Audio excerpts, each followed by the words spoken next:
Good afternoon. Spartans and those in the community, I share your concerns. The charges announced today are not reflective of my values nor the university's culture. In fact, our department's core values, what coaches, staff, and student athletes are expected to embrace, have been challenged. But those values continue to rise as our source of collective direction during these times. Respect for yourself and respect for others. A positive attitude, continuous improvement, accountability, one focus while being part of a larger team, and integrity. My expectations are that everyone within the athletic department, every member of our staff, every one of our 800 student athletes will strive to focus on these words and their meanings in their personal approach to work, pursuit of education, and their everyday life. My assessment of each of our 25 sports and the coaching staffs that lead them is focused on three general categories: academic success, athletic success, and social behavior and engagement. With much improvement and success in these areas in football over the previous 9 years, 2016 was a difficult year in all three. My expectations are that it will not continue. Coach Dantonio and our assistant coaches are accountable to develop leaders on the field and in life. Student athletes also need to be held accountable to the principles of respect and kindness. We owe them that. There are countless positive stories to tell about Spartan football and our student athletes, but today we're not focused on those. We're focused on responding and getting better. This will happen with the support of others in our department and across our campus and community. As the Jones Day report stated and was released yesterday, Coach Dantonio and our administrative staff took prompt and decisive action. Athletic department staff were cooperative throughout the investigations, and it was imperative that we, as an athletic department, did not intervene, or influence those investigations. Patience was a necessary part of that process for all of us. The football program receives extensive education and training. It is frequent and ongoing. This training is direct and aimed at real-life scenarios, including leadership, respect for others, prevention of sexual assault and domestic violence, and includes consistent messages from a variety of programs and speakers. We will continue to educate, continue to search for new and relevant messages that will make a difference for our football team, athletic department, and all of campus. This is my home.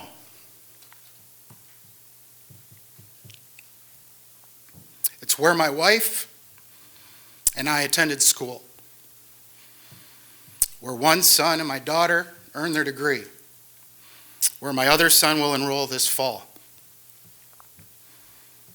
I expect my home to be safe. Safe to all that live here and safe to all that visit. Like any home, its safety requires shared responsibility and accountability. As athletic director, I am responsible to make tomorrow better than today. I've assigned Jennifer Smith, Alan Haller, and Elliot Daniels to oversight roles in areas within our football program. It does not diminish the coaching staff's accountability nor my expectations of them for the recruitment and leadership of our student athletes. Rather, it is to ensure that we have programmatic systems in place that are efficient and effective. I continue to listen and engage with student athletes, students, faculty and staff, campus, and community leaders on issues, including frank conversations about today's topic. I offer my deepest compassion to the young woman and her family. Sexual assault has no place on our campus, on any college campus. In fact, there is no culture where it's acceptable for one person to abuse another. Systems are in place here at Michigan State, but like any place else, they have to continue to improve. Improve in order to prevent and to respond. Improve in order to keep pace with today's society. Voices must be heard. Bystanders must react. Care and compassion provided to survivors. And we all, everyone, men and women, the entire community must do their part to stop the behaviors of abuse. I promise you that I will do my part. In the end, a person simply has to care enough about another person.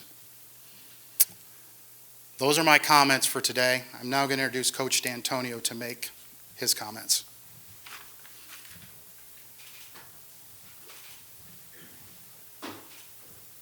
Thank you, Mark. First of all, I want to thank everybody for being here today. We've understood from the beginning of this situation that there was a legal process that needed to take place to ensure fairness to everyone involved. We've been respectful of that process for the past 4 months. In response to today's charges, Josh King, Donnie Corley, and Demetric Vance have been dismissed from our program effective immediately. When we choose student athletes to come to MSU, we enter into a relationship with them and their families, and we welcome them into ours. We emphasize that success on the field is not enough. I say oftentimes, with success comes greater responsibility. I made it clear all of this when all 3 individuals were suspended 4 months ago upon learning of these allegations. They also must embrace our core principles, which include integrity, as Mark talked about, respect, accountability, trust, and communication. The individuals in this case put themselves in a compromising position and did not live up to the standards we have outlined for this program. Sexual assault has no place in this community. Like Mark, I have had 2 daughters that have gone to school here. I understand the importance that that last statement has in their lives and the lives of so many others here at Michigan State. I want to share my deep concern for the young woman affected and her family by this situation. This is and has been an extremely challenging situation that we've taken very seriously throughout the entire process. It has affected everyone in this program, top to bottom. From the people that cover this, to our athletic director, our president, our board of trustees, to our coaches, our players, everybody, to the families. The high standards I have established for this program will not change. The values that we teach to everyone in this program will be enforced. I expect all of our players and staff to conduct themselves in a manner that reflects the ideals of this university. At some point in time, we knew this would end. And we prepared ourselves for this moment. So the moment has arrived now. We've endured the process. And now we're here to answer questions on this, and this is why we came today. This is the reason we're here today, talk about this subject matter. So I'll take some questions, and then we'll take it from there. Mark, the decision in this case to go ahead and dismiss these guys immediately without waiting for the process, what was the thought process there in deciding to do it at this point? Well, that was my decision. The thought process behind this was, quite frankly, there's been numerous amount of education thrown at our players, especially our freshman group, from the time that they've gotten here. 1 week before the episode, we had our Title IX administrator come in and again talk specifically about a case at another university in this country. So the education I felt was there, and they compromised themselves by getting them involved in such a situation. You know, you have to look at certain things at times, I think, and you ask yourself, well, did they break the law? Or, you know, that's to be discovered at, I guess, at a later time. But you have to ask yourself about the morals involved in this.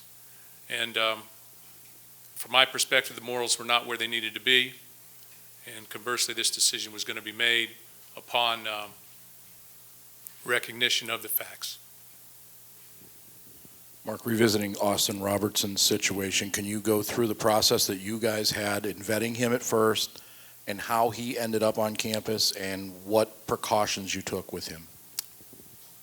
Well, first of all, I think that's a long answer to a question. Secondly, I've dismissed Austin Robertson from this football team. It was done very quickly. I talked about that the last time I had a statement made, so I'm going to stay with the course of this. The conversations to me today need to be centered on what's gone on today. Mark, what was your rationale for not renewing Curtis Blackwell's contract at the end of May, and did you have information from the Jones Day report when you made that decision? No, I did not have information from the report in that regard, but I made the decision on that. It was basically a philosophical change. We evaluated everything. There was a change. We need to be able to move forward, and this decision was made. Prior to the alleged sexual assault, Mark, did any Michigan State employee come to you and voice concerns about Curtis Blackwell at all? Prior to the alleged sexual incident? Well, we were in the process at that point in time of evaluating our entire staff and responsibilities and getting feedback from everybody. So I can't say whether it was before or after, but we had conversations. As I said, it was philosophical differences. Mark, can you talk a little bit more about the steps that you took since learning of the allegations? We're told that it was swift and it was done the correct way. What is the correct way? What did you do? I think that's outlined in the Jones report.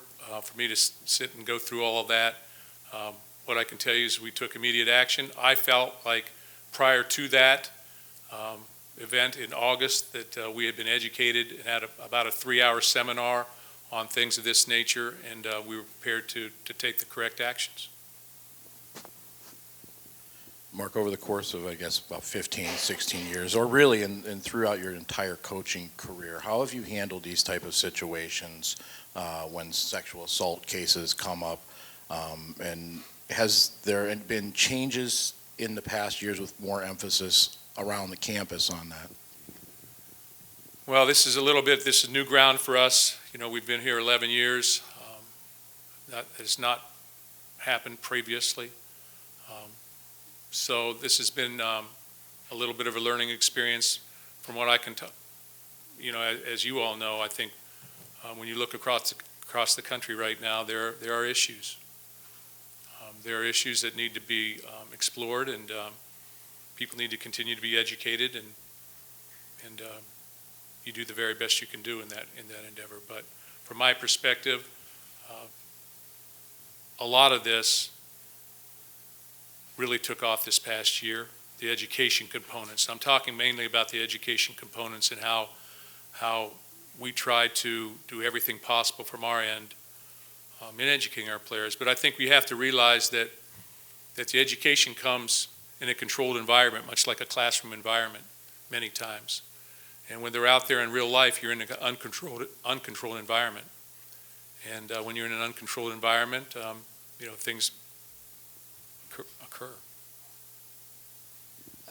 Coach, you are getting into now the point in the summer where you guys are going to start activities soon, start getting back on the field. How does something like this affect the rest of your players, and how do you talk to them about something like this? Well, I don't think there's any question that we've been painted with a brush, and everybody needs to understand that, top to bottom. And we've got a lot of great young men on our football team. A lot of young people that are doing many things in our community. A lot of guys who do an outstanding job in the classroom, on the football field, and off the field. So we need to reaffirm those things, and we need to get ready to play football games. It's been a tough 9 months, not just 6. It's been a tough 9 months, with the season, et cetera, with these things that have occurred in the last 6 months. But you see problems, you push through problems. That's always been my way of dealing with things, and that's what we would continue to do. But I feel like today is an end point in some respects for us in some ways, and it's a new beginning for some of us.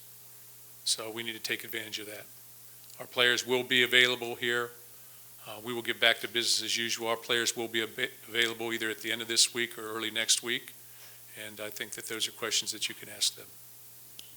Mark, you started by talking about the principles you've tried to instill in this program. In the past 6 months, you've had several arrests, both the sexual assault and some other nature, and you've had other problems with academics and people leaving the program for, I think, what was deemed insensitive comments. Do you feel that those principles are eroding or have been eroding here in the past year? Say the last part of your question. Do you feel that About the principles that you've instilled in the program have eroded here in the past year? I think you always have to stay on task. I think everything is always changing. You know, as I've just mentioned, we have a lot of people doing exactly the right thing. We've had one incident that involved 3 people. We had another incident that involved 1. We have 120 players usually on our football team. So we've had 11 years of this, of us being here. So from that standpoint, I don't think our principles, if anything, I would think our principles are, we're recentering ourselves. We're coming back and saying, these are our principles, these are what we stand for, these are the things that we're going to enforce, much like you just heard Mark Hollis talk about. These are the ramifications of the things that have gone on. So if anything, I think that we're reinforcing our principles, that our principles are not going away, they're being strengthening. Sometimes it takes a crisis to bring people back to point. Sometimes it takes a crisis to recenter yourself, to make everybody drive between the lines or to go the speed limit. And to me, this is the way I have to take this. I have to look at this and say that we are recentering ourselves, we are moving forward, and we're going to do it with direction, and we're going to do it with strength. I know Mark outlined a few things evaluating the players bring on campus. Do you feel that you will personally reevaluate the way that you vet players and look at them as you bring them into the program? Well, we've never intentionally brought a guy in here that I say, hey, that guy's going to be a bad guy. Obviously, we took a risk, as we said earlier, and we vetted a young man. Prior to that, that has never happened. And so, as I can recollect. But I feel that we bring players here that are highly recruited young people that have been talked about in their high school in a favorable way, not just as a football player, but as a person, that have their respect of their community intact and within their high schools, and that have established themselves not just as a football player, but as a person in other areas as well. And that's what we've tried to recruit, and I think we've done a good job doing that. And when you sit and you talk to the majority of our players, I think you find that. How one gets to this point is troubling, with education and different things of that nature. How people get to this point of immorality, you can speak to the world a little bit about that. Okay, but nevertheless, we have to endure it. We have to deal with it. We have to continue to educate. And we have to be responsible for it to some degree. Mark, can you provide any more details about the new oversight structure that Mark Hollis mentioned in his comments, with 3 administrators playing a role overseeing the program? I think anytime you do anything, you're always trying to make yourself better, whether that's as a football program or that's as an athletic department. So anything that we can do to keep us on task, or everything we can do to bounce things off different people, or for people to be in our team meetings and see what's going on, I think is a positive. But that's how I would see it. Mark, that brush you referred to can be unfairly broad. When you recruit a player here, you make an investment in them. You offer them a scholarship and education. Given that and the time you spend in educating your players, with these 3 players in particular, do you feel betrayed at all? I'm angry. I don't want to say betrayed. I'm angry. I feel like the education was there. I feel like I've talked about their sense of responsibility that our players have. Not to be a good football player, but to be a good person, to do their very best. But, when you're a coach at a major college or any high school, you're used to disappointment, and you deal with disappointment. And you factor in things and say, okay, we're going to get better. But as this has gone on, There's been a lot of sleepless nights. There's been a lot of times where I have to sit and I listen and I think about the things that are happening. So take it for what it is. The alleged victim's attorney talked about a sense of entitlement that comes with these players who have so much talent and have had so much success. Do you see that as an issue, and can you as a coach do anything about that part? I think that when they make that kind of statement, you're speaking to to an entire mass of people, and I think that's hard to differentiate. As I said, in an uncontrolled environment, things occurred. Obviously, I would like to think that everybody coming from anywhere to Michigan State is entitled, first of all. Whether you come here as a football player, as a student, you are entitled. And we have to guard against that, and we have a sense of responsibility. We try extremely hard in the football program to bring them down to ground level. And usually that happens because they're surrounded by older players and players that are more gifted than they are on the field and know their way around. And so there's that process of maturing. But I would not say that everybody comes here and entitlement is an issue. Coach, you mentioned being the father of daughters. For that parent who has a daughter thinking about sending them to Michigan State and has seen this all play out and maybe is having second thoughts, what's your message to that parent? This is a safe place. As I said earlier, Michigan State, the athletic department, and the football department are all recentering ourselves and making sure that these things do not happen, doing everything possible. The world is not a safe place. It's just not. It's more dangerous now maybe than it's ever been. So you take that in respect to what's going on in this country.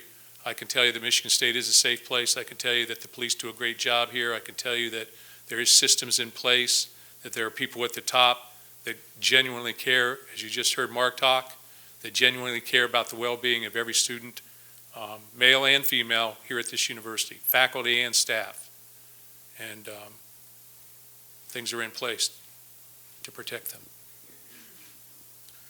Mark, the decision to kick the 3 players off the team, was that yours alone, or did you get any input from your Eagle Council? That's my decision. At this point in time, that was my decision.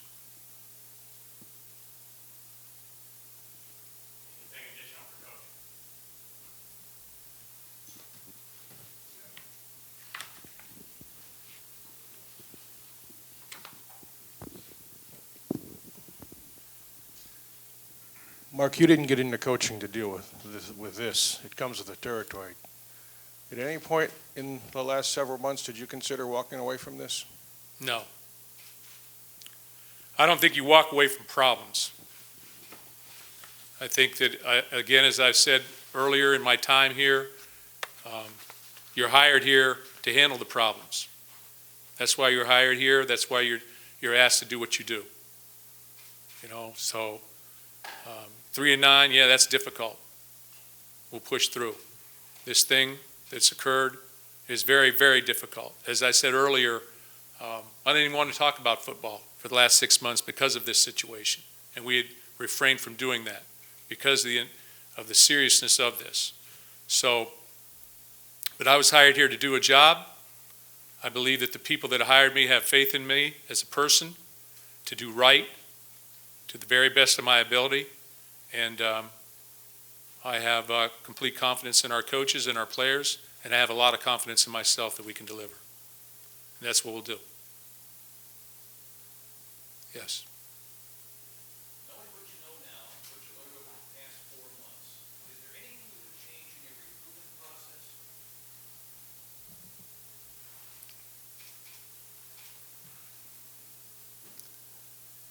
When I look back and I talk about the 3 players we're talking about today and the recruitment of them, again, everything was positive. As a recruiter, you come into contact with these players, with our players, in a controlled environment. 1, 3, 5, if somebody lives here close, maybe 15 times, but you don't live with them. You don't live with them. You also have to understand that people are going to make mistakes too. Sometimes these mistakes are life-altering. Other times mistakes are not. But it's very difficult to predict the future. And we do our very, very best to vet the process. But as you can see across the country and across the nation, in not just sport, but in jobs and everything else, the process doesn't always work. We do the very best we can. And I don't look back and look at the things that I can't change. Yes, ma'am. You mentioned sort of the pace of the season. I mean, how much of the ground should we do this, or how long does that take to rehearse? Well, you know, we've had a lot of success here, tremendous amount of success here on the football field, and I would say educationally as well. Graduate 85% of our guys that have exhausted their eligibility. We've not had problems. I would say last year, if you came up here to talk, we probably were, you know, on the cusp of being exactly what you want in the major college football. But 1 year has changed some of that, a lot of that. So now we have to deal with that aspect of our program, and we have to change it back. So hard work's always difficult, but we're focused.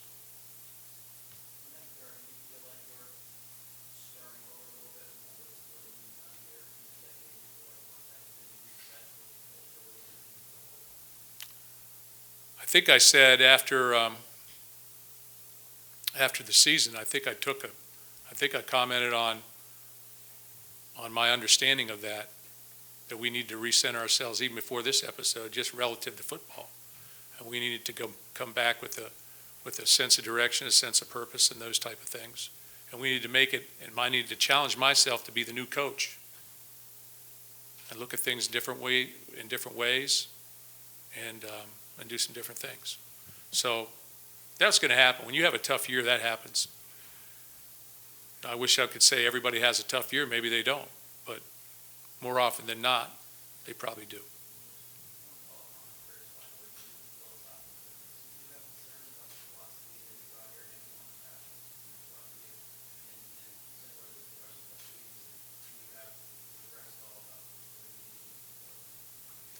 No, I don't have any regrets about bringing Curtis in. It's just things changed this year. Up to that point, I think we were going in the same direction, but this past 4 or 5 months, I believe that philosophy has changed. No. This is outside of that.